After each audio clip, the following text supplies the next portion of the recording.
बिस्मिल्लाहिर्रहमानिर्रहीम। अस्सलाम वालेकुम। उम्मीद करता हूँ आप खैर खैर आफियत से होंगे। तो आज का जो हमारा टॉपिक है वो बहुत ही इंटरेस्टिंग है कि सर्च इंजन ऑप्टिमाइजेशन कैसे शेप अप होगा इन इन 2020। अब हम तकरीबन दिसंबर के मिड में पहुंच चुके हैं और ये year 2019 is almost going to end और 2020 जो है वो एक एक्साइटिंग ईयर होगा। और सर्च इंजन ऑप्टिमाइजेशन के हवाले से, डिजिटल मार्केटिंग के हवाले से बहुत ज़्यादा फ्लोरिशिंग और एक्साइटिंग ईयर होगा।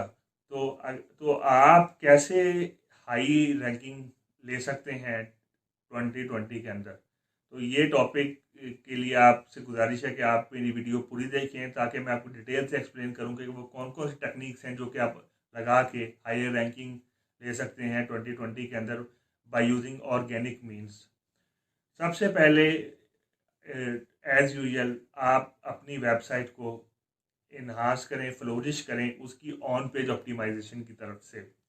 अगर आपके पास एक नई वेबसाइट है या आपके पास एक्सटेंड वेबसाइट है तो आप कोशिश करें कि आप उसका ऑन पेज एनालिसिस करें और ऑन पेज के जितने भी इश्यूज हैं उनको फिगर आउट करके रिजॉल्व करने की कोशिश कीजिए।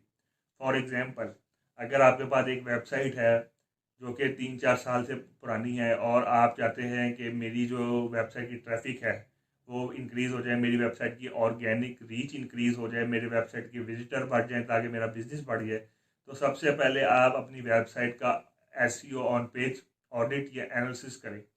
एनालिसिस करने के लिए सबसे इम्पोर्टेंट बहुत से आपको फ्री टूल भी मिल जाते हैं, पे टूल भी मिल जाते हैं। तो फ्री टूल्स में सबसे इम्पोर्टेंट टूल है वो रैंक है। लिंक मैं इसका डिस्क्रिप्शन में डाल दूंगा। WooRank.com पे आप जाएं, अपनी वेबसाइट का यूआरएल दें और वो आपकी वेबसाइट का जो है वो ऑडिट स्टार्ट कर देगा। उसके बाद जो रिकमेंडेशंस हैं वो आपको बताएगा कि जनाब आपकी जो वेबसाइट का टाइटल है होम पेज का एक्सक्लूसिवली वो इतना बेहतर नहीं है। आप अपने टाइटल को अच्छा बनाएं, डिस्क्रिप्शन को अच्छे बनाएं, कंटेंट को ज़्यादा लिखें फॉर होम पेज। कंटेंट के अंदर कीवर्ड्स को बहुत बेहतर तरीके से टारगेट करें। H1 टैग्स लगाएं। इमेजेस के जो ब्रोकन टैग्स हैं वो उनको फिक्स करें। हेडिंग टैग्स आप बेहतर करें। और टैग्स के लिए जो है वो आप इमेजेस के लिए प्राइमरी कीवर्ड उसके अंदर डालें। आपकी वेबसाइट की ट्रैफिक कितनी है, अपनी वेबसाइट की ट्रैफिक कितनी इन्हांस करना है, डिसेंट टैग। तो सबसे पहले आप अपने आपको एक प्राइमरी आप पता लग जाएगा कि जनाब मेरे वेबसाइट का इशू क्या क्या आ रहे हैं। क्या मेरी वेबसाइट HTTPS सपोर्ट कर रही है, क्या HTTPS मेरी वेबसाइट के लिए वर्क कर रहा है कि नहीं कर रहा। HTTP है तो HTTPS पे उसे डालें क्योंकि वो भी गूगल की रैंकिंग में आती है। लोकलाइज कीवर्ड आपके कहाँ पे खड़े हैं, कंटेंट आपका पुराना है तो कंटेंट को आपने रिव्यू और रिस्ट्रक्चर कैसे करना है। तो ये सारी चीज़ें आपको ऑडिटेड टूल से मिल सकती हैं। WooRank के अलावा और भी बहुत से फ्री टूल हैं। एसईओ एनालिसिस के टूल हैं, ऑन पेज के टूल हैं, जो कि एसईओ साइट चेकअप, इस तरह के टूल हैं जो कि आपको इजीली थ्रू आउट अपनी वेबसाइट का ईच एंड एवरीथिंग बता सकते हैं। तो आप अपनी वेबसाइट के ऑन पेज इशूज़ को पहले फिक्स करें। अगर आपकी CSS ब्रोकन है तो उसको फिक्स करें। अगर आपका थीम आउटडेटेड है तो थीम को अपडेट करें। अगर आप वर्डप्रेस या कोई और CMS यूज़ कर रहे हैं तो उस CMS को अपडेट करें और नए थीम को अप्लाई करें। वेबसाइट को इनोवेटिव बनाएं, वेबसाइट को इंटरेक्टिव बनाएं, वेबसाइट को रिस्पॉन्सिव बनाएं। जितनी आपकी वेबसाइट रिस्पॉन्सिव होगी उतना ही ज़्यादा आपको सर्च इंजन ऑप्टिमाइजेशन का फ़ायदा होगा इन 2020। क्योंकि अमूमी तौर पे ये देखा गया है कि वेबसाइट बहुत से लोग पुरानी वेबसाइट बनी होती हैं और वो थीम पर तवज्जो नहीं देते। और अब जो ट्रैफिक न्यू आ रही है वो सब आई जो ज़्यादातर मोबाइल से रही है या टैबलेट से आ रही है। तो अगर आपकी वेबसाइट रिस्पॉन्सिव ही नहीं होगी तो आप अपने यूज़र्स को लूज कर रहे होंगे, क्योंकि 70% लोग जो है वो मोबाइल यूज़ कर रहे हैं। तो अगर आपकी मोबाइल रिस्पॉन्सिव ही नहीं है, आपका थीम ब्रेक हो रहा है, तो वो आपकी वेबसाइट पर कभी स्टे नहीं करेगा, वो किसी और वेबसाइट पर चला जाएगा। तो कन्वर्जन रेट ऑप्टिमाइजेशन और लैंडिंग पेज ऑप्टिमाइजेशन के हवाले से ये बात बहुत ज़रूरी है कि आप अपनी वेबसाइट की रिस्पॉन्सिवनेस पहले चेक करें, अपने थीम की रिस्पॉन्सिवनेस चेक करें और अगर आप WP कर रहे हैं, यूज़ कर रहे हैं वर्डप्रेस, तो बहुत से फ्री और पेड थीम जो आपको रिस्पॉन्सिव होते हैं वो आपको मिल जाते हैं। और आप कोशिश करें जो भी आपके बिजनेस के हवाले से थीम आपको मिल जाए, आप उसे बेहतरीन और डिप्लॉय करें। इमेजेस हाई क्वालिटी लगाएं, फ्रेश इमेजेस लगाएं, वेबसाइट की लोडिंग स्पीड को चेक करें, अपने सर्वर का रिस्पॉन्स टाइम चेक करें। ऑन पेज ऑप्टिमाइजेशन में कंटेंट को जो है, जितनी भी सर्विसेज पेजेस हैं, प्रोडक्ट पेजेस हैं, उनके कंटेंट को रिफाइन करें और अपनी ऑन पेज को ज़्यादा स्ट्रक्चर करें। ऑन पेज से मुराद ये है कि आप अपने मेटा सेटिंग्स को सबसे पहले रिफाइन करें और ये देखें कि आपके पोटेंशियल कीवर्ड्स हर पेज के लिए कौन कौन से हैं। अमूमी तौर पर देखा गया है कि बहुत से जो सर्च इंजन ऑप्टिमाइज़र है वो ये गलती करते हैं कि कीवर्ड्स को या कंटेंट को कई दफ़ा इंटरनल पेजेस पे भी डुप्लीकेट कर देते हैं, जो कि होना नहीं चाहिए। आपको हर पेज के लिए, होम पेज के लिए आपके पास अलहदा कंटेंट होना चाहिए, अलहदा टाइटल डिस्क्रिप्शन होना चाहिए, अलहदा टारगेटेड कीवर्ड्स होना चाहिए, क्योंकि होम पेज ही है ऐसा पेज होता है जिसपे आपकी वेबसाइट की 70 to 80% ट्रैफिक जो है वो आती है, through search engine, through affiliate marketing, through backlink, through any other channel, through paid medium.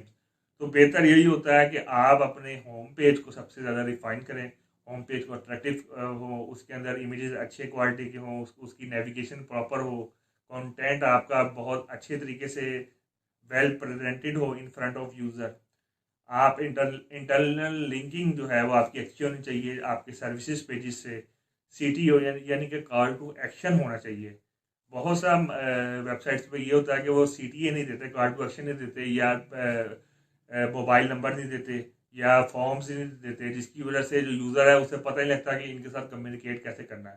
तो कोशिश कीजिए कि आप अगर लोकल है तो आप लोकलाइज मैप इंटीग्रेट करें, कॉल टू एक्शन दें, 1 या 2 कॉल टू एक्शन दें, अपना मोबाइल नंबर दें, अगर वो मोबाइल से कर रहा है तो मोबाइल को क्लिकेबल करें, ताकि जैसे ही वो मोबाइल से रिस्पॉन्सिव वेबसाइट पे क्लिक करे तो आपको डायरेक्ट कॉल मिल जाए। तो ये सारी चीज़ें आपको ऑन पेज ऑप्टिमाइजेशन में देखनी पड़ेंगी। उसके अलावा हर पेज की अगर आप स्ट्रक्चर्ड मेटा सेटिंग्स करेंगे, और मेटा सेटिंग्स के लिए आपको बेहतर ये होगा कि आप गूगल की रिकमेंडेशंस फॉलो करें। आप अपने टाइटल को रिफाइन करें, टाइटल के अंदर एक कीवर्ड डालें, अपनी ब्रांडिंग करें और टाइटल को डिस्क्रिप्टिव, इनोवेटिव बनाएं और यूनिक बनाएं। ऐसा ना हो कि आप किसी कंपटीटर का ही टाइटल जो है वो डाल के आप ये इस सोच में पड़ जाएंगे जनाब अब हम मुझे रैंकिंग मिलेगी। ऐसा बिल्कुल भी नहीं होगा। गूगल को पता है कौन बंदा कैसे टाइटल वगैरह को सेट कर रहा है और किसका टाइटल पहले अपडेट हुआ है। तो कोशिश कीजिए कि आप सर्च इंजन एल्गोरिदम के को फॉलो करके अपनी वेबसाइट को ऑप्टिमाइज करें और टाइटल को यूनिक बनाएं। डिस्क्रिप्शन को कोशिश करें कि वो 160 लाइन करेक्टर्स में हो, और टाइटल के जो प्राइमरी कीवर्ड है वो एक अलग डिस्क्रिप्शन में हो। उसके अलावा डिस्क्रिप्शन में कॉल टू एक्शन हो, for example get a free quote now, call us now. इस तरह का जो एंड में जो कॉल टू एक्शन है वो डिस्क्रिप्शन में डालें, ताकि आपकी डिस्क्रिप्शन बहुत ज़्यादा अट्रैक्टिव हो जाए। क्योंकि 75% जब आपका कीवर्ड रैंक हो जाता है तो 75% चांसेस यही होते हैं कि डिस्क्रिप्शन के अंदर आपकी जो डिस्क्रिप्शन देख के ही लोग आते हैं। जिसकी अच्छी और यूनिक इंफॉर्मेटिव डिस्क्रिप्शन होगी सर्च इंजन पे, उतने ही ज़्यादा चांसेस होंगे कि वो आप पे क्लिक करें, आपके लिंक पे, और आपकी वेबसाइट पे आ जाए।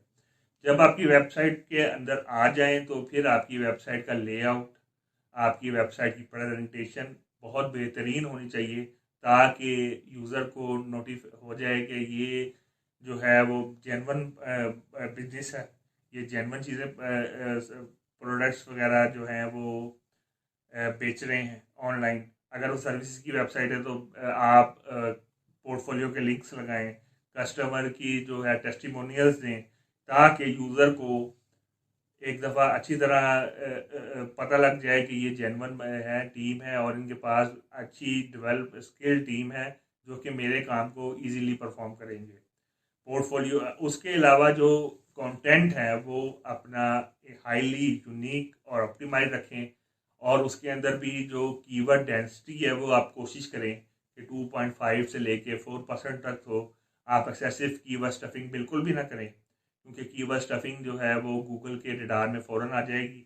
इसलिए कोशिश करें आपका कंटेंट हो यूनिक हो, अट्रैक्टिव हो, इनोवेटिव हो। अपार्ट फ्रॉम दैट आप सोशल मीडिया पे अपनी वेबसाइट्स की प्रमोशन करें, ताकि गूगल को पता लगे कि ये वेबसाइट सोशल मीडिया पे भी जो है वो ये लिंक्स वगैरह लगा रहे हैं और सोशल मीडिया के थ्रू भी ट्रैफिक डाइवर्ट कर रहे हैं। उसके अलावा कुछ इम्पोर्टेंट चीज़ ये है कि आप अपनी गूगल एनालिटिक्स और गूगल वेब मास्टर टूल्स पे डेली बेसिस पे आप उन्हें रिव्यूज़ करें, अपनी वेबसाइट की ट्रैफिक देखें, अपनी वेबसाइट की ट्रैफिक ओरिजिन देखें, अपने कीवर्ड्स देखें, अपने टॉप परफॉर्मिंग कीवर्ड्स देखें in last 28 days through Google web master tool और वेब सर्च कंसोल, ताकि आपको आइडिया हो कि आप कौन कौन से कीवर्ड्स आपके बेहतर परफॉर्म कर रहे हैं और कौन कौन से कीवर्ड्स ही जो हैं वो आपको लीड ला के दे रहे हैं। जब आपके पास लीड आ रही हैं फॉर सर्विसेज एक्सक्लूसिवली, तो आपने उन सेल में कन्वर्ट करना ये आपका काम है।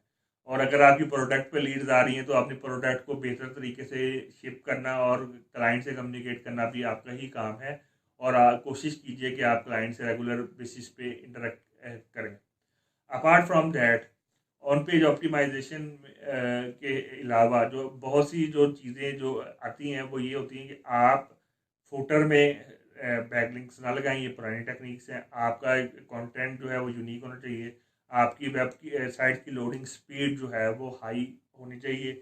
फॉर डेस्कटॉप के लिए 70% से भी हाई होनी चाहिए और मोबाइल के लिए भी तकरीबन 70% हाई होनी चाहिए, क्योंकि जितनी अच्छी लोडिंग स्पीड होगी, जितनी अच्छी ट्रैफिक होगी, गूगल को पता लग जाएगा कि ये अच्छे ट्रैफिक ग्रैस्प कर रहे हैं डेली बेसिस पे, तो वो आपकी वेबसाइट की जो डोमेन अथॉरिटी और पेज अथॉरिटी अच्छी होगी तो आपकी वेबसाइट अच्छे तरीके से रैंक करेगी।